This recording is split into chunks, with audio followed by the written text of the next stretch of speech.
I think I've seen the attendee count slow a little bit, so we'll get going. Hello and welcome to Mayor Brown's webinar, No-Poach and Non-Solicitation Agreements, Naked Antitrust Violations or Legitimate Business Arrangements.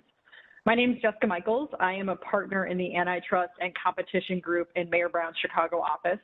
My practice includes counseling clients on competition-related issues associated with M&A transactions and merger control filings, as well as antitrust litigation and general antitrust counseling.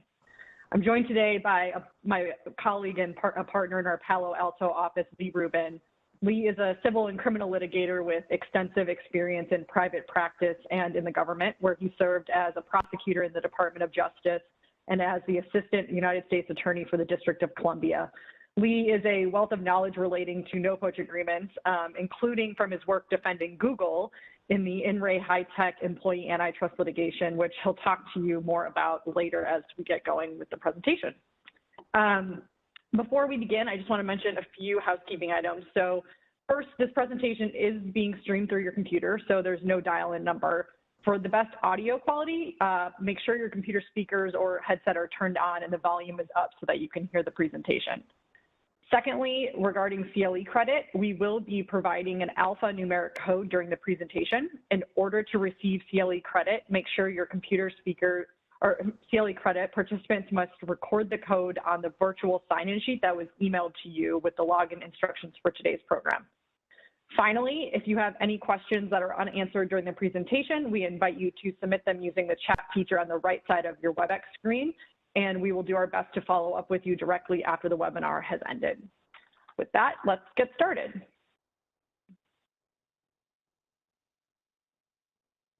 So before we dive into the content, I want to give you a little bit of a roadmap for where we're going to be going today.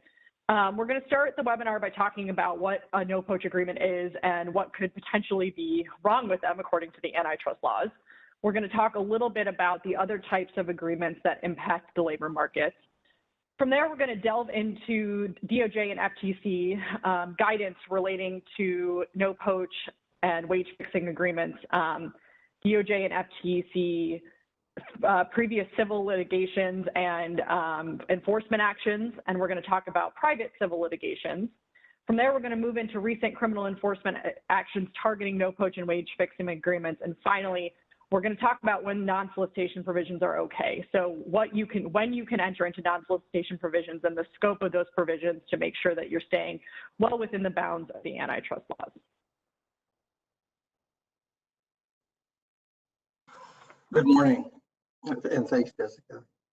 So what is a no-poach agreement? This term has been used with increasing frequency over the years as government agencies responsible for enforcing our antitrust laws has focused on challenging these kinds of arrangements that have been reached between companies. And it's important to understand that they have quite broad scope. At its essence, a no-poach agreement is a promise between companies not to compete for each other's employees in some way, some restriction on competition. Those agreements can be written or they can just be verbal understanding, oftentimes the latter.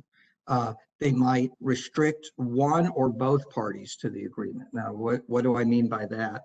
If you have company A and company B, and company A and company B agree that company B will not solicit or recruit from company A, but there is no reciprocal arrangement between company A not recruiting from company B, that doesn't make any difference in terms of the analysis. That would still be a restriction on competition among employees, and you would still consider that a no-poach agreement, and the government would take the view that if it's, as we move into our presentation, if it's a naked agreement and it's not reasonably ancillary to some other legitimate pro-competitive arrangement, it's per se unlawful.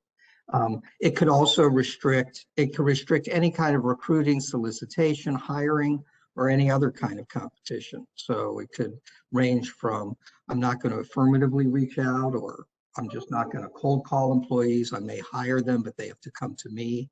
It may be a broader no solicitation. It may require that the company get clearance from their current employer before the other company hires. So it can range from very limited to very broad. And I think the government's or a plaintiff's ability to attack it will probably hinge on the extent or scope of those arrangements. As I alluded to, it could exist as a naked agreement. And when we say naked here, we just mean an agreement essentially on its own without being connected to any other agreement or transaction. Or it can be part of some other arrangements, such as a settlement agreement between the parties where there's an agreement not to solicit each other's employees, to resolve a business dispute, which can come up in trade secrets disputes, for example, or it could be part of an M&A transaction or an NDA or some kind of joint venture. And as you'll see, as Jessica and I discuss some of the recent cases and enforcement actions in this area, there's oftentimes the real dispute, the underlying dispute is whether the underlying agreement, there's oftentimes not such a dispute about whether it exists, but whether the underlying agreement should be considered a naked agreement or ancillary or part of some other cooperative venture or business agreement. Other kinds of agreements that actually can be easier to identify and don't raise some of the nuances and subtleties are wage fixing agreements. Though, as we'll talk about later in the hour, those have been the subject of DOJ criminal prosecution for the first time. And those are the kinds of agreements where you actually either agree to set salaries at a certain level, two companies agree to set salaries, or not to increase salaries, or to do a parallel decrease in a salary, or agree on any other terms of compensation, such as benefits that would constitute compensation. And then briefly, and we won't dwell on this, but you can have non-compete agreements that oftentimes, agreements not to compete for certain customers or within a certain industry. So what about no-poach and wage fixing agreements make these types of agreements vulnerable to legal challenge? Well, according to the antitrust industry or antitrust agencies, wage fixing and no-poach agreements could violate Section 1 of the Sherman Act by depressing wages and impeding employee mobility. For those of you who are newer to antitrust, Section 1 of the Sherman Act prohibits contracts, combinations, and conspiracies that restrain trade. By the language of the Act, it prohibits every contract, combination, and conspiracy, but that the clause has been interpreted by the courts to only reach agreements that unreasonably restrain trade. The FTC has also filed cases recently that allege that certain non-compete and no-poach clauses in acquisition agreements could potentially violate Section 5 of the FTC Act, which prohibits unfair methods of competition, and also Section 7 of the Clayton Act, which prohibits mergers and acquisitions that may have an effect that substantially lessens competition or tends to create a monopoly. When we're talking about whether or not a contract, combination, or conspiracy unreasonably restrains trade, there's two different ways to assess reasonableness. The first is the rule of reason. And under the rule of reason test, you would balance the pro-competitive and the anti-competitive effects of the restraint. Rule of reason is applied when a business practice or an agreement has the potential in some instances to encourage or increase competition, but in other instances could potentially harm competition. So using that test, you look at the totality of the circumstances, and if, looking at all the different aspects of the agreement, it suppresses rather than promotes competition, it would be illegal. On the flip side, the per se rule is applied to conduct that's considered so egregious that the harm is just presumed by the fact that the agreement exists in the first place. So there's not this balancing analysis or this delving into whether or not there's an actual negative competitive impact. That negative impact is presumed based on the fact that the agreement exists. Types of agreements that fall under the per se analysis would be price fixing, market allocation, and bid rigging agreements. So how are the per se rules or the rule of reason applied to no-poach and non-solicitation agreements? So as Lee mentioned, naked wage fixing agreements or agreements that are not tied to a legitimate business transaction are considered per se illegal under the antitrust laws. And the DOJ has taken the position that naked no-poach agreements are also considered per se illegal, although as we'll discuss a little bit later, there's a little bit of a lack of settled law when it comes to no-poach agreements.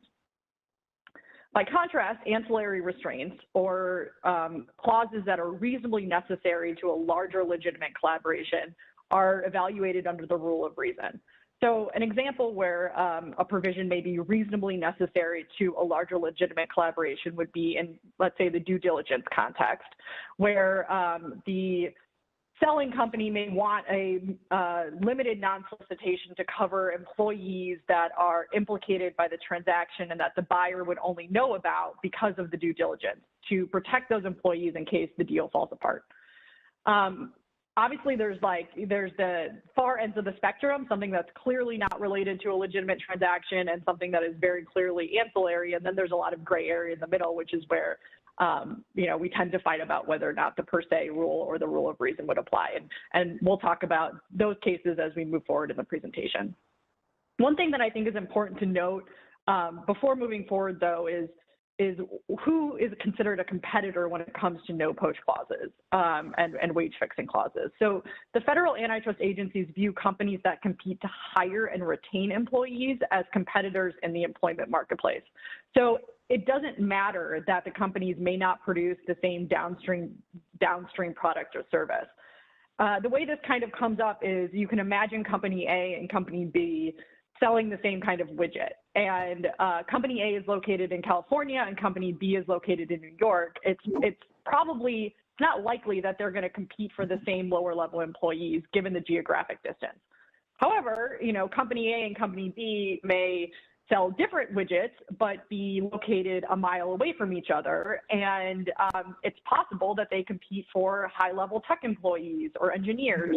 And so when we're thinking about whether or not companies should be considered competitors for purposes of no-poach and non-solicitation and wage-fixing type agreements, we need to think about who they're competing for in the employment marketplace, not necessarily for downstream products.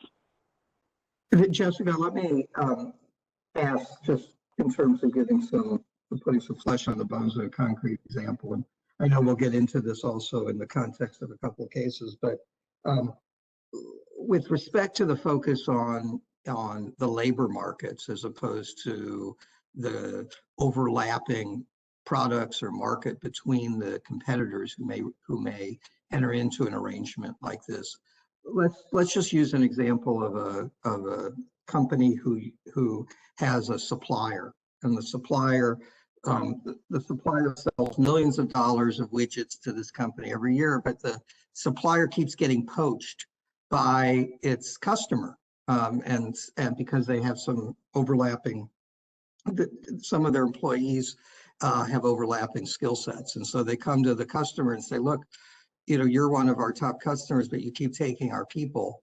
Would you please just agree not to solicit those folks? Now they have a customer-supplier relationship. That's a business relationship. Would that by itself be sufficient based upon sort of what we see in the legal landscape to be the kind of legitimate business arrangement that would insulate them from some kind of enforcement action or challenge to that kind of arrangement not to recruit? Yeah, so that's a great question, and that's one of those instances that falls a little bit, more in the gray area than the for sure illegal or legal area. Although I think, unfortunately, that would still not be okay under the antitrust laws, and the reason for that is that when we think about the non-solicitation agreement, there's no way to say that it's reasonably necessary that agreement exists in order for this vertical arrangement to exist. And so it probably would not be considered ancillary to the supplier and customer relationship. Now, I do want to point out, it's completely fine for a company to independently decide that it's, poor business judgment to solicit, their customers' employees and decide on their own to not do this. So not do that. So when we're talking about these non-solicitation agreements, there has to be two parties, right? And so, in the instance that you're talking about, it may be that the customer just decides, or the supplier decides, this is just bad business practice, I shouldn't be doing this, and that's okay. It only becomes a problem when there's an actual agreement. In this case, the supplier went to the customer and said, let's agree not to solicit one another's employees. That's where you would get into hot water. And on your point about, the vertical relationship between the supplier and the customer, that gets to what I was saying before, which is the federal agencies, antitrust agencies would review in that instance the supplier and the customer to actually be competitors versus, a purely vertical relationship because, as you said, they compete for different kinds of employees. So the antitrust agencies have issued some guidance on these topics. And in 2016, they issued what was called the Antitrust Guidance for Human Resource Professionals. The Antitrust Guidance for Human Resource Professionals is really a comprehensive guide that lays out how the agencies intend to deal with these types of agreements. And the HR guidance makes a couple things blatantly clear. One is that government enforcers are targeting anti-competitive conduct that affects employees. And this departs a little bit from traditional antitrust focus, which is on harm to consumers. So typically when we think about antitrust, we think about conduct that could potentially have the impact of increasing prices or decreasing output, either above or below competitive levels. Here, when we're thinking about a no-poach or non-solicitation or a wage fixing agreement, there's argument at least that the agreement could potentially lower the cost of the eventual product to the consumer, right? Because the employee, the company is paying employees potentially less money. And because they're paying their employees a lower salary, they can lower the cost of the product that they're selling. That is, and so the focus here, like I've said, is not on the eventual harm to the consumer. So it's not, the agencies aren't arguing that the eventual product cost will increase. The harm is focused on the employees themselves. The other thing that the HR guidance makes clear is that the no-poach agreements and other agreements not to compete on terms of employment may lead to criminal prosecution. So the DOJ has said that naked no-poach agreements, they will criminally prosecute. And as Lee alluded to a little bit earlier, we've started to see those types of cases being brought. So the government enforcement activity really began in earnest in this area about 10 years ago, when the Justice Department filed a series of civil enforcement actions largely against tech companies, concerning their alleged do not call agreements, in which they, in various ways, either through individual bilateral agreements or otherwise they had reached agreement not to solicit each other's employees in some way. As I mentioned, in some instances, those were just purely not cold calling. In many instances, and I think it's notable that hiring continued from between those companies, but that they had understandings, according to DOJ, not to actually cold call into or solicit from each other. The first case in that setting was U.S. versus Adobe Systems, which was a case brought against Adobe, Apple, Google, Intel, Intuit, and Pixar.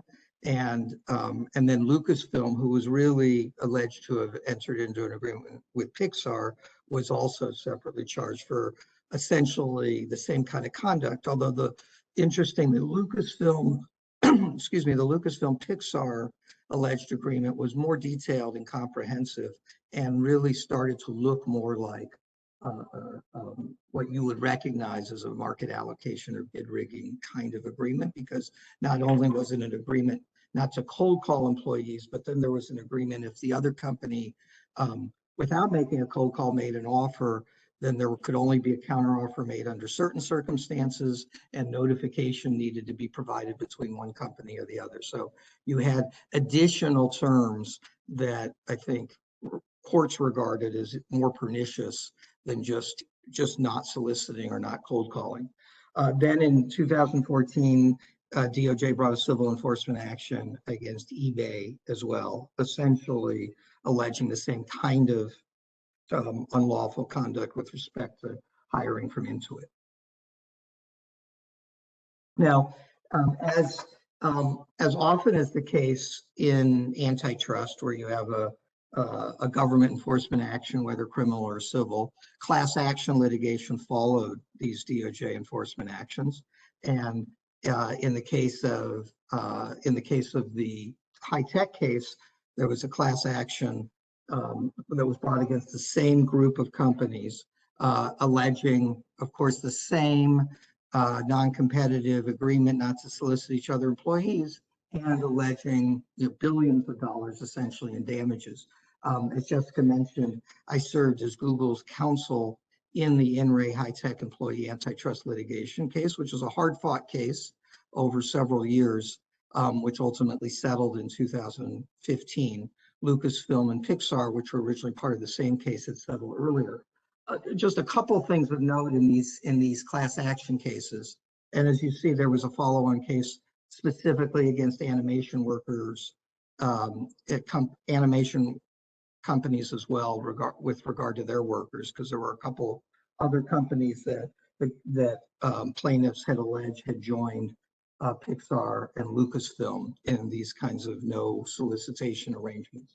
A couple of things of note: the principal, so where the action was, and the principal subjects of dispute really in the In-Ray High-Tech employment litigation were class-wide damages, because of course DOJ doesn't have to prove, they didn't have to prove damages in order to bring the enforcement action. They claimed it was a per se arrangement, and they brought the case, and there was a consent decree entered.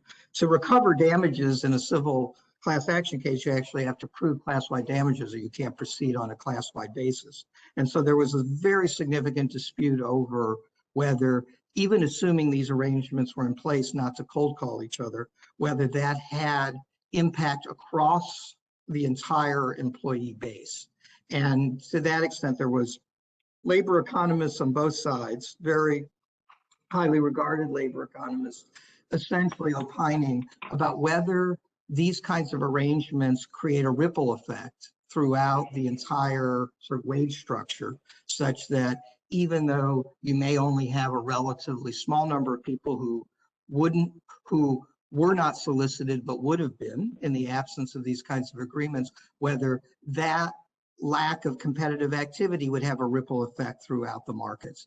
Courts have come out in different ways on that issue over the years, with some courts finding that they couldn't certify a class because there wasn't enough evidence of class-wide harm, and others, like in the high-tech case, with the district court judge finding that there was sufficient evidence that based upon expert testimony, that there had been class-wide harm, that even when you just take the limited number of recruiting activities that weren't done, that had a overall suppressive effect on wages and the market.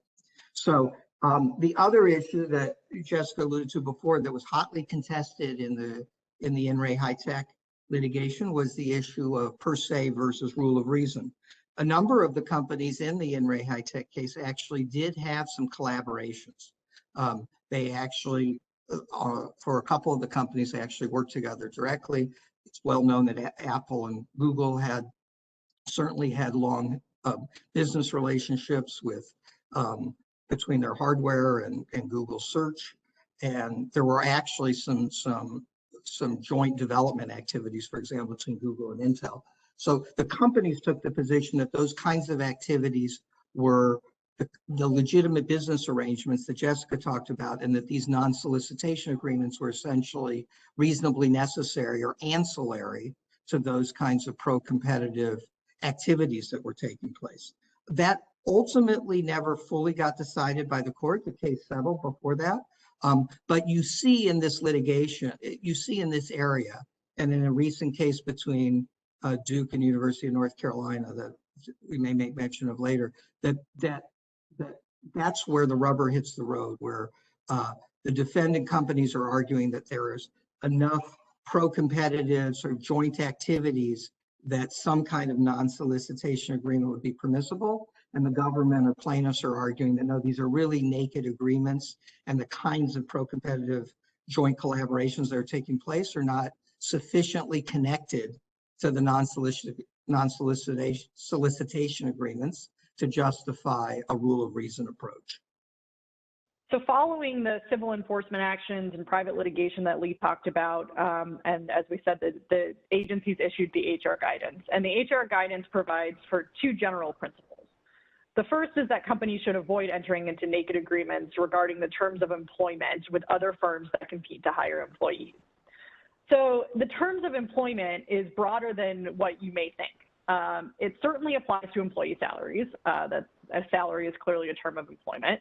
But the agencies have taken the position that terms of employment encompass other job benefits as well. So the HR guidance specifically calls out gym memberships, parking, transit subsidies, meals or meal subsidies, and similar benefits of employment. They consider all of those various aspects of employment to be things over which companies may potentially compete. And so a agreement between two companies to stop providing gym subsidies would be viewed by the antitrust agencies as essentially the same as an agreement to fix salaries.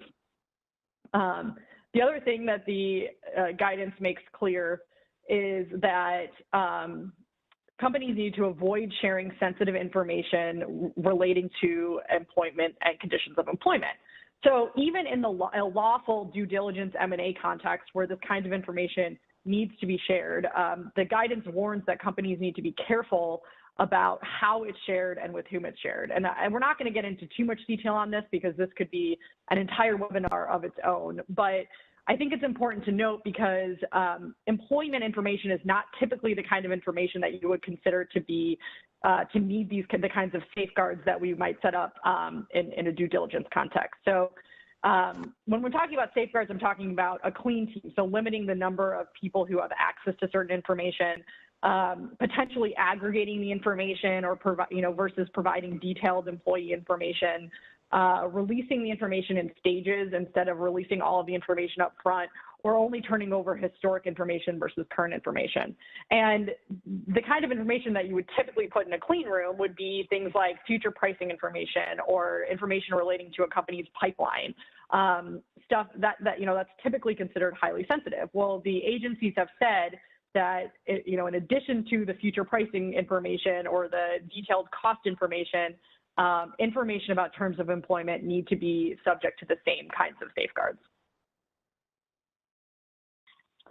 Since the guidance was issued, this topic has grown even more and more prominent. So the agencies definitely have not issued guidance in 2016 and then stopped focusing on it.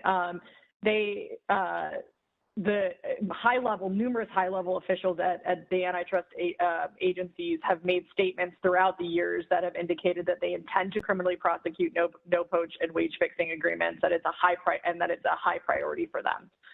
Including as recently as in January of 2020, Assistant Attorney General Macon Delrahim told the Wall Street Journal that a criminal no-poach case would be filed in the first half of the year. We obviously didn't see that. The comment was made only weeks before COVID-19 shut down the world, and COVID is probably responsible for delaying those cases, which we started to see trickle in December and January of this year. But if anything is clear, it's that the agencies are just as focused on wage fixing and no-poach agreements now as they were in 2016, and that we shouldn't expect this issue to go away anytime soon. Despite all those warnings, the DOJ up until recently has really only pursued civil litigation. So in April of 2018, the DOJ filed a civil suit and simultaneously a consent decree with Nord-Brems and Westinghouse Air Brake Technology Corp., two providers of rail equipment services. The DOJ complained that the companies, along with a third company, had engaged in a 6-year conspiracy in which they agreed not to hire one another's employees. And the DOJ, as we've talked about repeatedly, alleged that these agreements were per se violations of the Antitrust Act. Now, when DOJ filed the complaint and settlement agreement, they also filed a competitive impact statement. And in that impact statement, they made one of their more definitive statements to date about their position on no-poach and wage-fixing agreements. And in that statement, they said that no-poach agreements, quote unquote, eliminate competition in the same irredeemable way as a customer or market allocation agreement, and the department has long prosecuted such agreements as hardcore cartel conduct. So the DOJ is clearly focused on this kind of agreement and this type of agreement and considers it to be hardcore cartel conduct. Interestingly, the way the DOJ learned about the no-poach agreements between NOR and Wabtec was through documents that were submitted as part of a merger clearance review. And while the DOJ cleared the deal because it didn't see any actual anti-competitive issues with the deal itself, they continued to press the no-poach claim. So this gets back to being careful about the information that is being shared back and forth between the companies during the due diligence process, and also being careful about the types of documents that are being created, because it may be that you need to submit documents as part of a merger review process that could eventually end up leading to unrelated civil litigation. The companies filed a settlement with the DOJ, agreeing not to engage in no-poach agreements or enter into them in the future, and agreeing to ongoing compliance and monitoring. But as is typically the case, civil litigation followed and resulted in a approximately $50 million settlement. In addition to the civil enforcement actions that DOJ filed, DOJ has filed statements of interest in numerous private litigations. So Lee mentioned earlier the Seaman v. Duke case, and there was an allegation by a professor in 2015 that Duke and UNC had entered into an agreement that prohibited lateral faculty moves between the two universities. UNC settled the case pretty quickly. As a state university, they couldn't be sued for damages, so there was no monetary compensation that was part of the settlement, but they did agree to help plaintiffs. In that case, the plaintiffs and in the DOJ statement of interest argued that the per se rule should apply, but unsurprisingly, Duke said that rule of reason was more appropriate. And I think it's worth mentioning the reasons why Duke argued that rule of reason was more appropriate. So first of all, they said that there wasn't enough judicial experience to just conclude that there were obvious anti-competitive effects from the no-poach agreements, and that the no-poach agreements lacked any redeeming virtue. They argued that UNC and Duke, as two nonprofit medical centers, their purpose was to serve the public, not necessarily maximize profit. And so for that reason alone, their conduct should be analyzed under the rule of reason. They also said that there wasn't any obvious anti-competitive effect of the agreement. So the agreements were limited in nature, and they argued that the institutions both continued to face ongoing competition from other national and local institutions. And so the employees weren't actually harmed. In addition to that, they said that the no-poach agreement could actually support a broader collaborative relationship between the two universities, which would benefit the public and potentially increase lateral hiring because it prevented free riding on the recruitment of laterals. And finally, they argued that the HR guidance, which we've talked so much about, actually has no force of law and is just an opinion of the antitrust agencies, which are the enforcers of the antitrust laws, but not necessarily the interpreters of the law. So that case, Duke settled for almost $55 million. And so as with many of these cases, whether or not the per se or rule of reason test would apply was never fully litigated. This next set of cases is just an example of many cases involving fast food restaurant franchise agreements. So in this case, these three cases that were consolidated, Arby's, Carl's Jr., and Anna Ann's had franchise agreements that prohibited employees of the franchisor, franchisees to employ other employees of the franchisor or other franchisees. So basically, the franchise agreement said you can't go after the employees of the franchisor or other franchisees. Interestingly enough, the DOJ's statement of interest in that case argued that a rule of reason should apply, which was contrary to several states' positions. And in these cases, the state of Washington actually filed an opposing statement of interest saying that the per se rule should apply. But the DOJ said rule of reason should apply because of the vertical relationship that existed between the franchisor and the franchisee.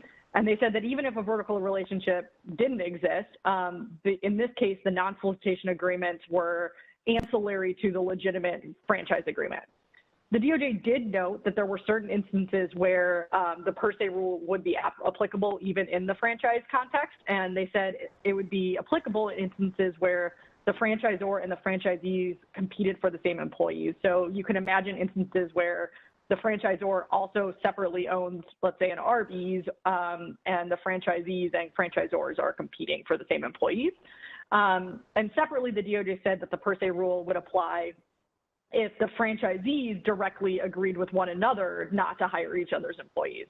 I think in some instances, the DOJ is elevating a little bit of style over substance here because at the end of the day, the effect of the agreement between the franchisor and franchisees is basically the same as the effect of the franchisees agreeing with one another.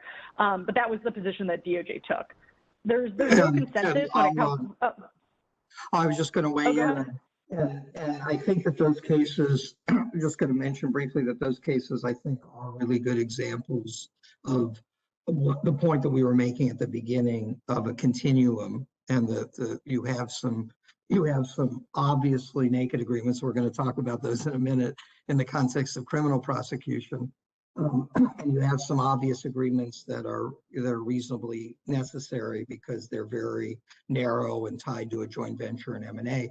And then you have these kinds of situations like franchise agreements where, to Jessica's point, they appear at first blush to be arrangements that are we would call vertical in nature, where the franchisee and franchisor have entered into an agreement, but where the franchisor is essentially agreeing with a number of franchisees not to compete with the franchisor or other franchisees, you get essentially to the same place where franchisees aren't competing with each other. And I think it's notable the DOJ wasn't prepared to condemn those per se categorically in the same way, because I think they were concerned about a host of different vertical arrangements that could be threatened or create business uncertainty.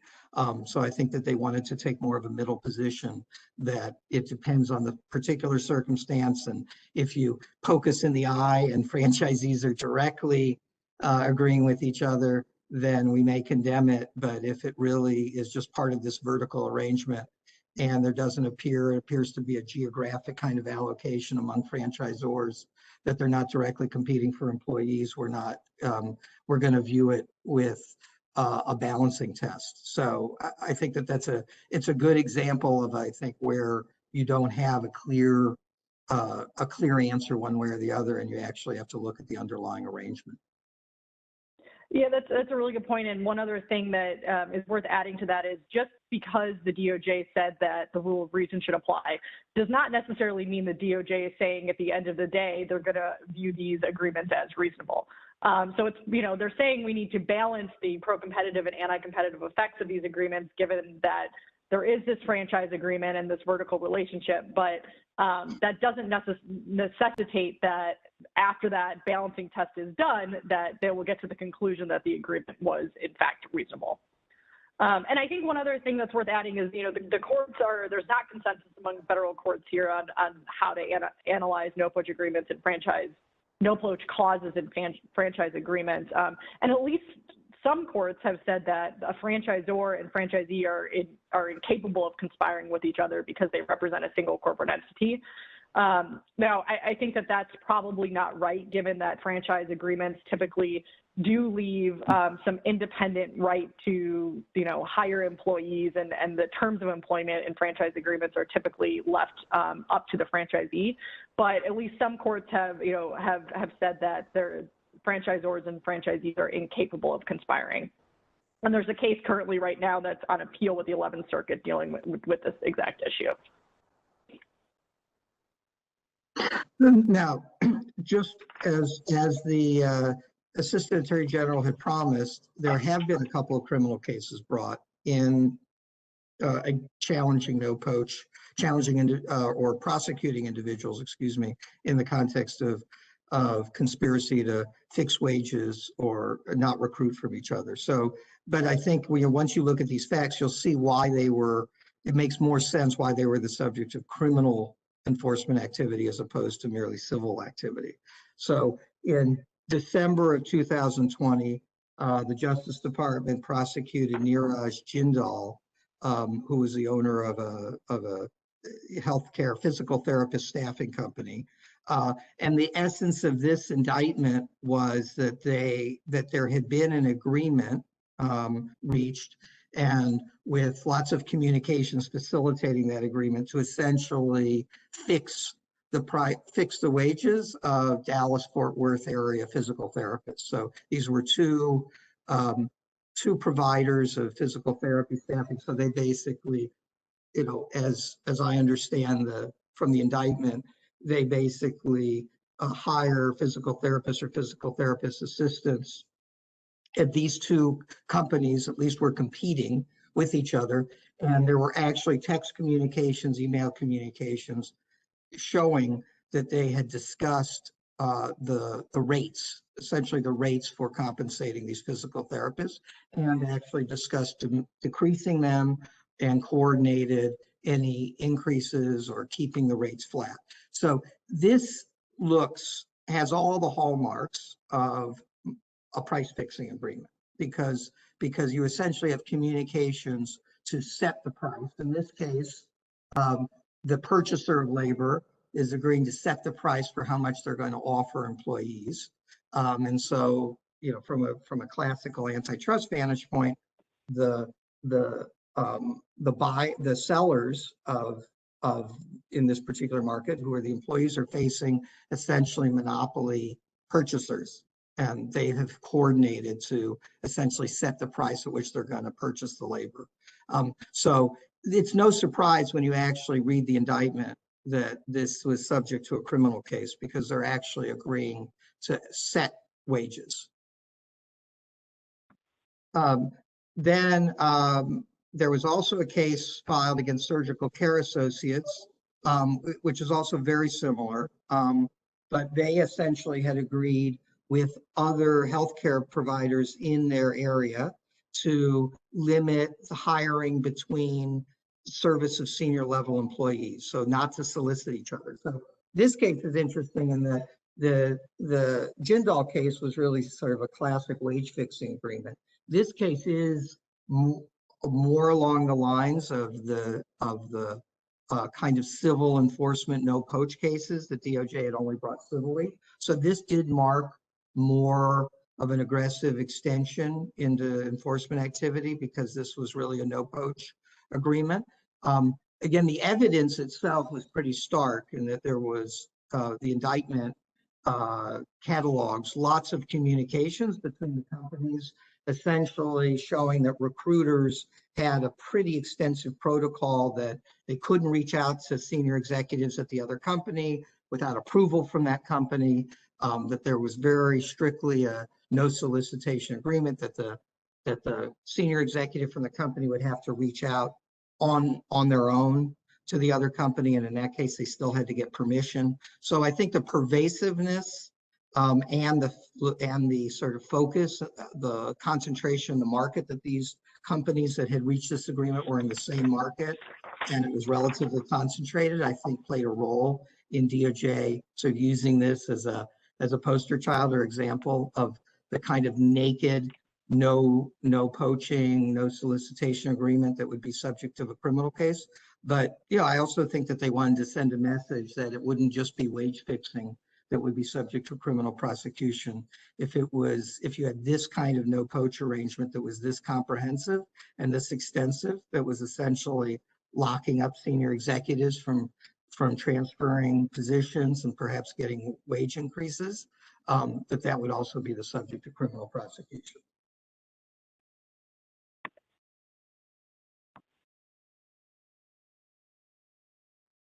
So let's now turn to when you can have these non-solicitation provisions. What are the situations or the circumstances in which companies can have some kind of agreement not to solicit or poach from each other?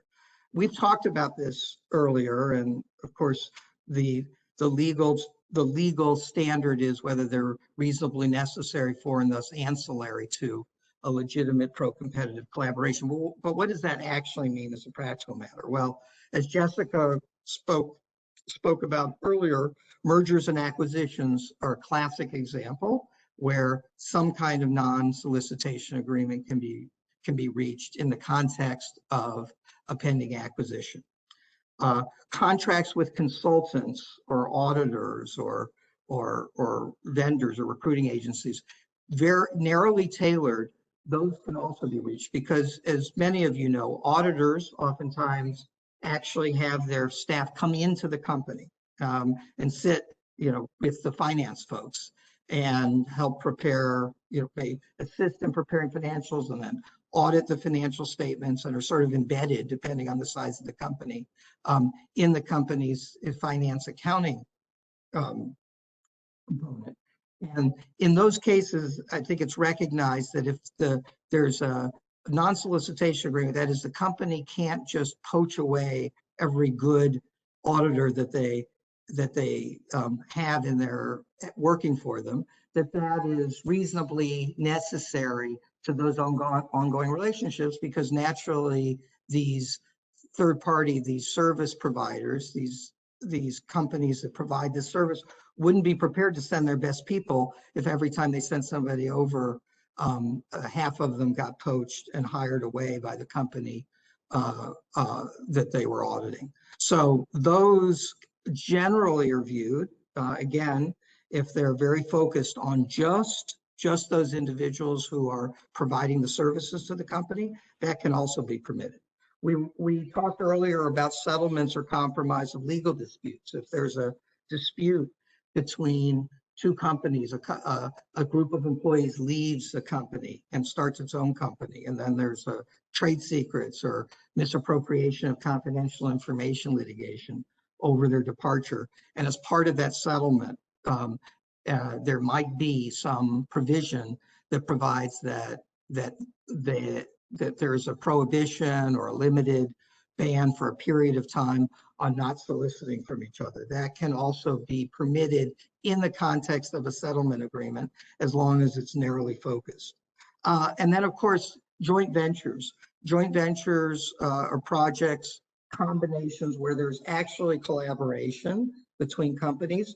You can also have non-solicitation agreements. Again, the notion being that it can be, not always, but it can be reasonably necessary and ancillary to the joint venture agreement itself, because of course, if you want to encourage both companies or all the companies in the joint venture to send their best and brightest, you don't want to have a situation where every company feels like they're at risk of losing their employees to the other participants in the joint venture.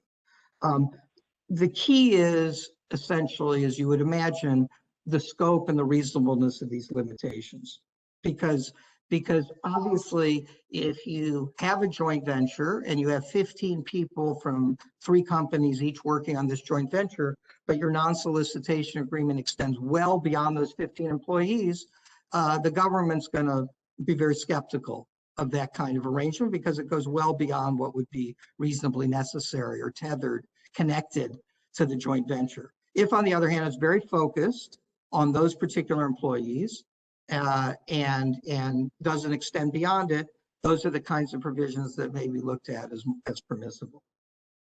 And again, as Jessica said, all of this is in connection with an agreement that was reached between companies, whether an agreement that can be implied from conduct or an express agreement, it still only covers agreements. So any company who just decides as a matter of good business judgment that they don't want to recruit from each other can do so, as long as they don't essentially attempt to enter an agreement with the other side that they're going to do that or try to get some consideration back.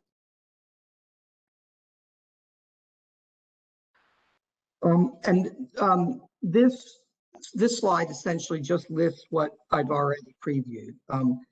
In the DOJ consent decrees that we spoke about earlier in our presentation, there's actually a protocol or guidelines for getting approval, essentially, for putting in place these kinds of non-solicitation agreements. So that was essentially a condition of some of the DOJ consent decrees in the high-tech space and against other companies. And these are actually very good guidelines that I would recommend anybody who is thinking about what kinds of non-solicitation agreements they may be able to put in place that are ancillary to some kind of joint venture or cooperative agreement they have with another company, what would be permitted and what wouldn't. I think these guidelines are really good, are really good for essentially giving you a good prediction of what DOJ would not find problematic, and if it goes beyond this, what they would find problematic. So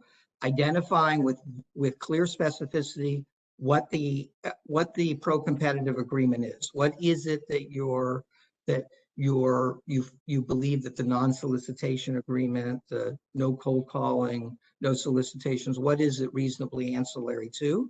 That it be very focused on the group of employees who are participating in that kind of in the legitimate business arrangement, and very importantly that it has some kind of termination date. What the government is very concerned about, and what can cause companies problems in private civil litigation, is when there's no end to the arrangement. In other words, if it's just open-ended. But if it's actually tailored, that we have this joint venture, we're going to be revisiting this every 2 or 3 years. We recycle the list, so as people spin off of the assignment, other people come on. And so the people who spin off are no longer protected under the non-solicitation, and only those who are working on it. That's all significant. And this needs to be signed by everyone so that everybody understands what the terms are. So this is not just, I can tell you firsthand that if you meet these criteria, the government will actually not object to these kinds of provisions. So as part of the DOJ consent decree, companies did have to submit, when they wanted to enter into an arrangement like this, actually had to submit essentially for pre-approval to DOJ these kinds of proposed arrangements, and DOJ didn't object in several circumstances where there was an actual legitimate joint venture business arrangement, and the non-solicitation agreements were very tight and narrowly tailored to that collaboration. So in addition to the DOJ consent decrees, we also have some guidance from the FTC, both in the form of recent challenges to merger transactions that involve no-poach and non-solicitation agreements and non-compete agreements, and also through blog posts that the FTC has put out relating to these topics. And I think one thing that's the key to note is that the FTC has made it clear that you need to have a legitimate reason. You need to be able to say why non-compete or the non-solicitation is necessary for the larger legitimate business transaction, and that a mere desire to be free from competition is not a legitimate business interest. So we've talked a little bit earlier about what potentially would be considered legitimate, such as, protecting your employee that you're sending over to, a company to sit in their offices. But just a desire not to compete is not enough. And then they've also given a little bit of guidance about what is considered a reasonable scope and duration, and what would be considered narrowly tailored. So unfortunately, it's not a clear-cut rule. It's very fact-specific, and depending on the circumstances, the number of employees covered may be larger or smaller. But they have made a few things clear, and one is with respect to duration. In a recent merger in the matter of Axon Enterprise, Inc., they challenged a 10-year provision, non-compete and non-solicitation clause, and said that 10 years was too long and the duration was not reasonable. So we have some guidance on the length of the provisions that the FTC may consider reasonable. On the flip side, in a 2019 merger between Nexus and Generation Pipeline, there was a 3-year non-solicitation provision, and while the FTC challenged that provision for other reasons, particularly the scope of the provision, they didn't mention anything about the duration. So that leaves room to argue that the 3 years would have been considered within the reasonable duration if the scope was a little bit more limited. So with that, I think we only have a few minutes left, and we have a couple questions from participants that I will try and get through before our time is up. The first one is, what about restrictive covenants that state that a departing employee can't hire a current employee? These have been standard clauses when employees depart, along with reminders to keep certain confidential information confidential. Are these covenants problematic? Lee, do you want to handle that one? Oh, sure. Generally, those kinds of limited arrangements have not been subject to any government enforcement activity or challenge. I think they're generally, and I use underscore generally viewed as reasonably ancillary to employment agreements that you can, when an employee leaves, because they have such rich information about their colleagues and their fellow employees, that for at least a limited period of time and sort of narrow scope, those would not be subject to challenge, and probably at least not subject to a per se condemnation. But depending upon the circumstance, if there was some group that left and you were in a very small market, you could imagine a circumstance where there might be some rule of reason concerns because of the anti-competitive effects. But generally, I think if those clauses are part of an employment agreement, and at least based on ones I've seen, are a year or a short period of time after leaving, that they can't go back into the company and directly or actively solicit. I don't think we have not seen any evidence that DOJ would be targeting those. Another question, is there a pattern on how no-poaching cases arise? Do they typically arise when a company is sloppy with its HR files that are exposed to disgruntled employees? So I think they come up in, I can try this one. I think they come up in a couple different instances. So as I mentioned before, sometimes the agencies learn about it through merger control filings and other sorts of investigations they're doing. So at least in the merger context, if your deal goes into what's called the second request, you're submitting millions of documents potentially to the government relating to that transaction. And oftentimes, that includes all the emails of, a number of custodians or employees at your company, which could sweep in documents that are included in emails. Other ways that these cases may come up may be through disgruntled employees or employees who who learn about potentially oral or informal agreements between companies that then go and complain to the antitrust agencies about the agreements. Yeah, I think in the latter setting, you can infer from, I think, the Surgical Care Associates case that these senior executives learned of these agreements that were in place essentially from recruiters, where recruiters probably didn't fully understand the legal significance or the sensitivity and basically said, hey, I'd love to help you, but you need to get permission in order to, you need to get permission in order to actively solicit that person, or I'd love to help you, employee, but they don't hire or they don't actively recruit from your company, which, as you might imagine, if you're a senior executive trying to profit off of your expertise and your experience, and you're told, hey, they're not even looking because of some arrangement at the highest level between the companies, that you would be unhappy. So I think we're actually out of time. We're at the top of the hour, and I'm mindful of everyone's schedule. So we're going to wrap up today's webinar. Hopefully this information was helpful and informative. Thank you for joining us, and have a great day.